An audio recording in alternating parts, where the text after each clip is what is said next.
उर्स और रामनवमी का जो उत्सव था उसमें वो गुलाल फेंकी गई थी एंड उनकी आंखों में जाके गिरी। वो क्रोधित हो गए। फिर एक प्रसंग आया कि जो पालकी जो बनाई थी वो तोड़ ना दे। ये कुछ एक टाइम में हम देखते हैं कि बाबा उग्र हो जाते थे। तो इसके ऊपर में हम भक्तों को बताइए, क्योंकि ये अधिकांश लोगों के मन में ये सवाल आता है। सुजय जी, सभी सुनने वालों को कई बार मन में ये प्रश्न जरूर उठता है जब हम श्री साईं सच्चरित्र पढ़ते हैं कि क्या कारण था कि बाबा कई बार नाराज हो जाते थे। तो हम थोड़ा सा समझने की कोशिश करें कि बाबा का अवतार क्या था। बाबा इस अवतार में एक साधारण मनुष्य बनकर के आए थे। और अगर हम साईं शब्द को विभक्त करें दो अक्षरों में, तो साई यानी साधारण इंसान से साई साक्षात ईश्वर तक का सफर हमको उनके चरित्र में इवॉल्व होता हुआ दिखता है। तो जिस मनुष्य योनि में बाबा ने जन्म लिया था, जिस अवतार में वो आए थे, तो उस मनुष्य योनि में उनको मनुष्य की चरित्रगत सारी कमजोरियां अपने भक्तों को दिखाना जरूरी हो गया था, ताकि भक्त उनके साथ एकाकार हो सके, आइडेंटिफाई कर सके। क्योंकि हम रामचंद्र भगवान का चरित्र देखें तो उनको लगता है कि कभी उनको गुस्सा आता ही नहीं है। उनके साथ इतनी नाइंसाफी हो गई, फिर भी उनको गुस्सा नहीं आता।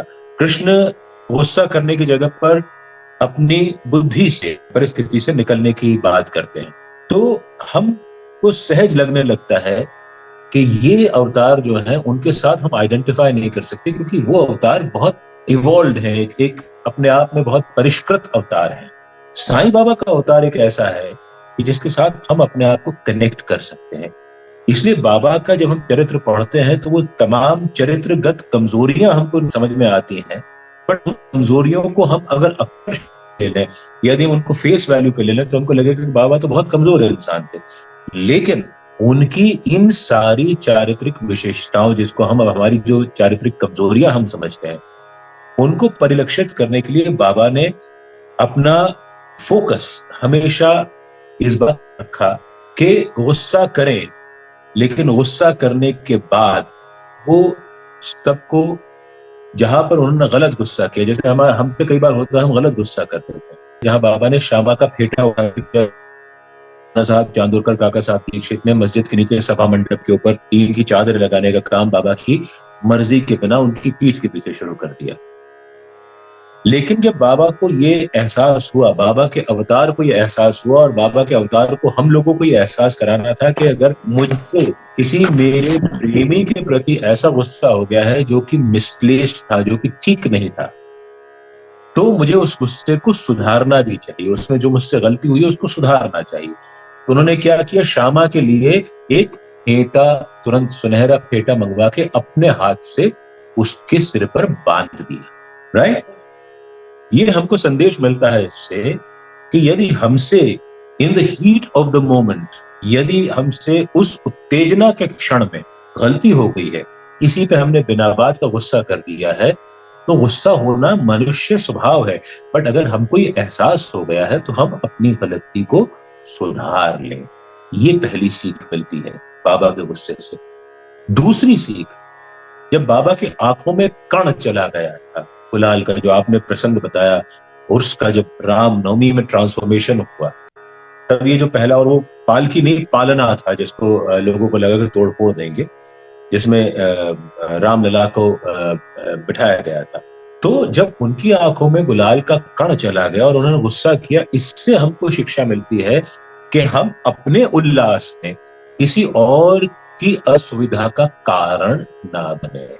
देखते हैं सड़कों पर बड़ी बड़ी धर्म यात्राएं, शोभा यात्राएं निकलती हैं, ट्रैफिक रुक जाता है, ट्रैफिक जैम में एम्बुलेंस होती है, किसी को बहुत क्रिटिकल अवस्था में मरीज हो, वो वहां पे तड़प करके परेशान हो जाता है। क्या हमारी जिम्मेदारी नहीं बनती है कि हम अपना धर्म, अपना उल्लास, अपना उत्सव सब मनाएं, लेकिन नॉट एट द कॉस्ट कि हम किसी को असुविधा का कारण बने।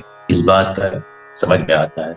उनका गुस्सा शांत हो गया, लोगों ने उसको इंटरप्रेट अपने हिसाब से किया कि आज रावण का वध होने वाला है, राम जन्म हुआ है, इस खुशी में बाबा ने रावण नाम के अहंकार पर अपना गुस्सा किया है, विच इज वेरी मेटाफोरिकल, बहुत सांकेतिक किस्म से इस बात को बताया गया है। तो ये हम इसको समझ के चले। एक और किस्सा आता है जब बाबा बहुत गुस्सा हो गए थे।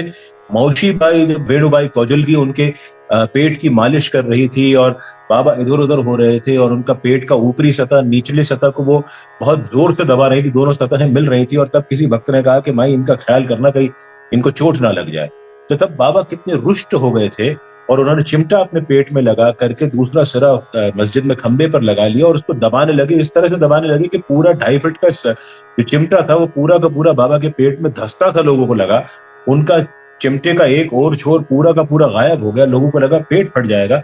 लेकिन बाबा का ये बताने का तरीका था कि माइंड योर ओन बिजनेस यार, कोई मेरा भक्त किस तरह से मेरी पूजा करता है, किस तरह से मुझे वो अपना ध्यान चाहता है, it is none of your business कि तुम उसमें कोई बीच में टीका टिप्पणी करो।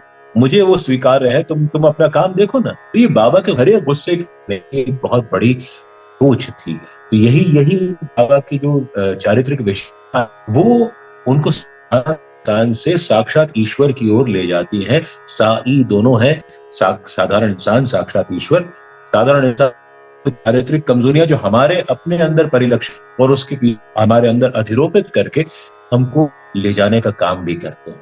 तो ये बाबा की प्रत्येक लीला के पीछे बहुत गहरे गहरे राज छिपे हुए हैं।